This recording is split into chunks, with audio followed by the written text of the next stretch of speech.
Disse Deus: haja luz e houve luz. Texto de Gênesis, capítulo 1, verso 3. E esse é o texto que iremos analisar nesse estudo que estamos fazendo, nessa sequência de estudos que estamos fazendo, usando uma ferramenta de inteligência artificial. Durante esses estudos, a gente faz uma análise crítica do texto que a inteligência artificial nos apresenta e a gente verifica se é possível a gente confiar nessas ferramentas para fazer estudo bíblico, para estudar teologia, ou se é perigoso a gente utilizar isso aqui, se ela vai trazer aí algum ensinamento errado. Tá? Então eu quero que você acompanhe esse estudo e a gente faz essa crítica junto e depois no final a gente faz um resumo. Tudo bem? Então vamos lá. Primeiro eu pedi para que ela explicasse para mim o texto de Gênesis 1:3, tá? Essa é a primeira parte. Ela fala que o texto é um dos mais conhecidos da Bíblia, com significado profundo, tanto teológico quanto simbólico. E ela se propõe aqui a explicar o texto por partes, né? Então vamos lá. Primeiro ela traz aqui o contexto da criação, né? Então ela diz que nos versos anteriores, Gênesis 1, né, versículo 1 e 2, o texto mostra que a terra estava sem forma e vazia, coberta por trevas, e o Espírito de Deus pairava sobre as águas. Então, no verso 3, Deus fala e dá início à ordem no caos. A primeira coisa criada é a luz. Interessante esse ponto que ela traz aqui. Acho que é um detalhe bastante importante, né? Talvez na leitura ali, embora isso esteja claro no texto, mas talvez essas nuances a gente não perceba, né? E aqui ela traz essa referência, né, dizendo que a primeira coisa, pelo menos no que o texto mostra ali, né, é a luz, né? Então, uma referência interessante. E essa palavra luz, a gente vai ter um estudo, aprofundar nela nesse estudo. Então, tá aí o primeiro ponto. O segundo ponto que ela nos traz é o seguinte: poder da palavra de Deus, né? A criação acontece pelo poder da palavra. Deus não constrói nem molda neste momento, mas fala, haja e ouve. Isso mostra que a palavra de Deus é eficaz, criadora e soberana. Mais tarde, no Novo Testamento, associa essa palavra ao Logos, Cristo, lá no prólogo do Evangelho de João, que a gente vai incluir nesse estudo aqui. Mas nesse ponto 2, ela reforça nessa questão do poder da palavra de Deus, que não só nesse verso, mas em outros versos, né, Deus vai falar, Deus vai ordenar, e as coisas vêm à existência, né? Isso é muito importante para a teologia cristã, porque ela faz o contraponto, né, à ciência, que concorda, né, com o início das coisas, com algum aspecto de criação, mas para isso essa criação ela é baseada já em alguma coisa, quer dizer, não é uma criação, né? Então, esse ponto de que as coisas passam a existir, né, é o ex nihilo, né, que é um termo teológico, né, que as coisas foram criadas do nada, né? Deus não tinha uma matéria-prima esperando para a criação. Ele fala e as coisas vêm à existência, né? É isso que esse texto reforça e está muito bem colocado aqui. Então, até esse ponto aqui, eu acho que essa ferramenta está sendo bastante eficaz na sua interpretação. O ponto 3, ele traz o significado da luz, né? Aqui a luz aqui não é necessariamente o sol, pois ele aparece no quarto dia. Interessante essa observação. Essa luz inicial é uma manifestação da ordem e da vida que Deus traz ao mundo. Olha só que ponto importante, né? Que ponto importante. Você tinha essa visão? Então ele diz aqui que, agora, será que não era o Sol? É uma questão importante aí para a gente pensar, né? De fato, aqui ele não fala que é o Sol, ele fala que é a luz, né? Então ele interpreta aqui essa luz como uma manifestação da ordem e da vida que Deus traz ao mundo. Representa a vitória sobre as trevas, ok. É condição básica para a existência da vida, ok. Simbolicamente, luz é associada a Deus, verdade, santidade e revelação em toda a Bíblia. Ok, então está coerente aqui essa interpretação, né? E aí eu deixo aí para você pensar que se essa luz que ele traz aqui, se de fato ela não está associada à luz do sol, porque realmente ele vai aparecer no quarto dia, e se essa luz de fato representa essa interpretação que ela traz aqui. No meu entendimento, faz bastante sentido pensar dessa forma, tá? É um ponto aí interessante que vale a pena para a nossa crítica. O quarto item é o aspecto teológico que ele traz aqui, né? Deus como fonte da vida, tudo começa com a sua iniciativa. Deus como fonte da ordem, ele separa a luz das trevas, estabelecendo limites.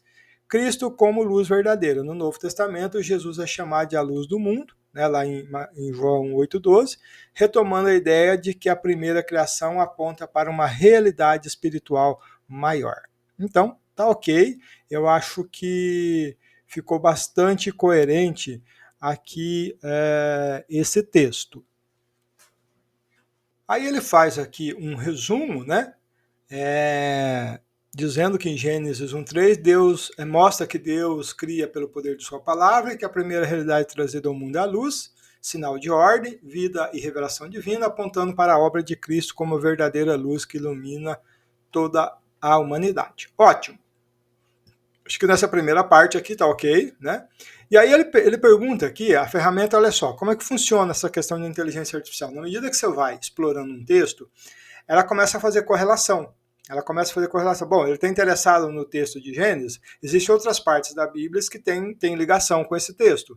E aí ele pergunta, você quer que eu faça uma ligação direta entre esse versículo e o Evangelho de João, mostrando como João interpreta Gênesis 1? Olha que interessante, tá certo? Então, de repente, você está lendo esse texto aqui, e às vezes você não pensa dessa forma. Ele já fez uma correlação lá com o Evangelho de João, e ele está dizendo, olha, João interpretou esse versículo aqui, ó. Ele interpretou esse versículo. Você quer que eu mostre como que ele interpretou esse versículo? Então, falei sim, acho que interessante essa observação. E aí ele pula lá para o Evangelho de João, fazendo uma correlação com Gênesis 3, né? Então ele fala que ó, vamos conectar, né, Gênesis 1,3 com o Evangelho de João 1. Então ele começa dizendo o seguinte, que em Gênesis 1,3 haja luz. Né? No princípio da criação, Deus trouxe luz física ao mundo, antes mesmo da existência do Sol e da Lua. Essa luz representa a ação de Deus, vencendo as trevas e estabelecendo a ordem do mundo. Ok? Em João, né, do capítulo 1, verso 1 ao 5, a palavra é a luz. João começa seu evangelho de forma muito parecida com Gênesis. No princípio era o verbo, logos, referência direta ao início de Gênesis. Nele estava a vida e a vida era a luz dos homens. A luz resplandece nas trevas. Aqui, João mostra que a palavra pela qual Deus criou todas as coisas, inclusive a luz em Gênesis, é Cristo. Então, olha só que conexão importante que ele faz aqui para efeito de um estudo bíblico mais aprofundado. Né? Então, ele está dizendo que o João faz a interpretação desse verso, né, dizendo que a ação que estava ali, né, a palavra, né, o verbo, né, como traz algumas traduções bíblicas, era na verdade Cristo. Então, excelente correlação aqui, muito, muito pertinente por sinal. Depois ele vai trazer Cristo como a verdadeira luz, né? Enquanto em Gênesis 1,3 a luz física vence as trevas, né, do caos inicial. Em João 1 a luz a luz é espiritual e eterna. Né? Jesus é apresentado como luz do mundo, que ilumina não só a criação material, mas também a vida espiritual da humanidade. Assim como a criação não começou sem luz, a nova criação, né, a vida eterna em Cristo, também não existe sem ele. Então, excelente correlação aí também. E a teologia da ligação. Né? Então, criação, Deus disse, houve luz, início da vida do mundo, nova criação, redenção, o verbo se fez carne, a luz veio ao mundo, início da vida eterna. Em ambos os textos, o movimento é o mesmo, das trevas para a luz, do caos para a ordem, da morte para a vida. Perfeito. Perfeito. Acho que fechou aqui de uma forma brilhante essa interpretação, né? Bastante coerente, e aí ele só reforça aqui dizendo então o seguinte, que em Gênesis 1:3 mostra a primeira criação, a luz física que torna possível a vida, e João 1 interpreta esse texto à luz de Cristo. Ele é a palavra de Deus que cria e a verdadeira luz que traz vida espiritual e salvação. E aí, o que você achou desse estudo? Eu gostei, eu achei muito coerente, achei uma interpretação muito bem feita, né, muito sóbria, né, nada de muito alegórico, né, como alguns gostam de interpretar, especialmente quando se tratando de Gênesis na criação.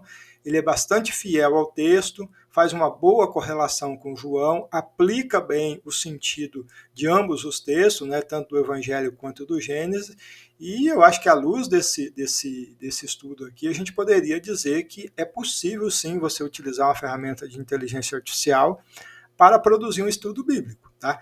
O que você precisa fazer é o que nós estamos fazendo aqui, é você olhar para o texto e falar, bom, como é que ele está me apresentando? Será que está certo isso aqui? Será que não está errado?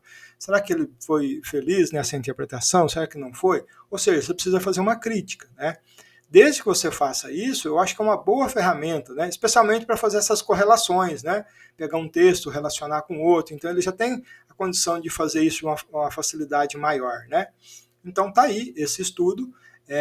Eu estou fazendo outros estudos similares a esse, então eu vou pedir para você se inscrever no canal, para você deixar um comentário, inclusive, aqui embaixo, o que você achou desse estudo, e a gente vai continuar com outros textos, né? Eu quero que você acompanhe outros vídeos, onde a gente também vai aprender com esses estudos bíblicos, utilizando inteligência artificial. Muito obrigado por ter ficado até aqui, que Deus abençoe, em nome de Jesus.